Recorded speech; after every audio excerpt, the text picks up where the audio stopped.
Ezra, chapter 5, Tattenai's letter to Darius. Now Haggai the prophet and Zechariah the prophet, a descendant of Iddo, prophesied to the Jews in Judah and Jerusalem in the name of the God of Israel, who was over them. Then Zerubbabel, son of Shealtiel, and Joshua, son of Jozadak, set to work to rebuild the house of God in Jerusalem.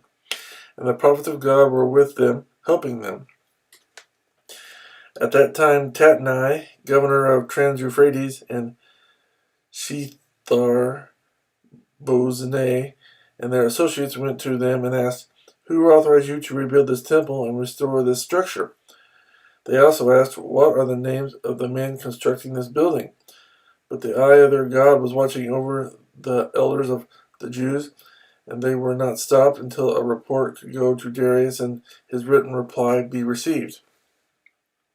This is a copy of the letter that Tattenai, governor of Trans-Euphrates, and Shethar-Bozenai and their associates, the officials of Trans-Euphrates, sent to King Darius.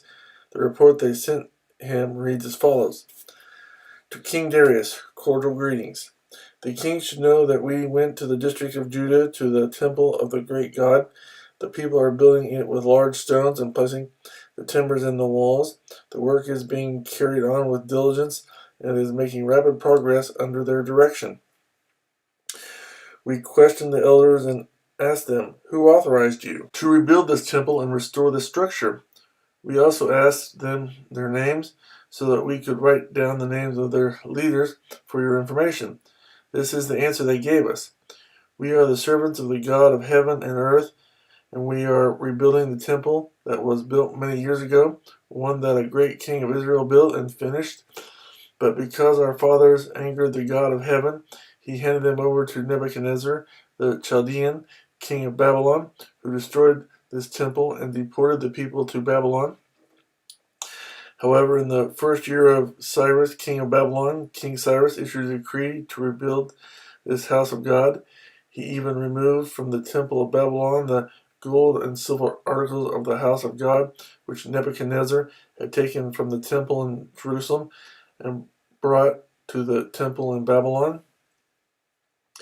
Then King Cyrus gave them to a man named Sheshbazzar, who he had appointed governor, and he told him, "Take these articles and go and deposit them in the temple in Jerusalem, and rebuild the house of God on its site." So this Sheshbazzar came and laid the foundations of the house of God in Jerusalem. From that day to the present it has been under construction, but it is not yet finished. Now, if it pleases the king, let a search be made in the royal archives of Babylon to see if King Cyrus did in fact issue a decree to rebuild this house of God in Jerusalem. Then let the king send us his decision in this matter.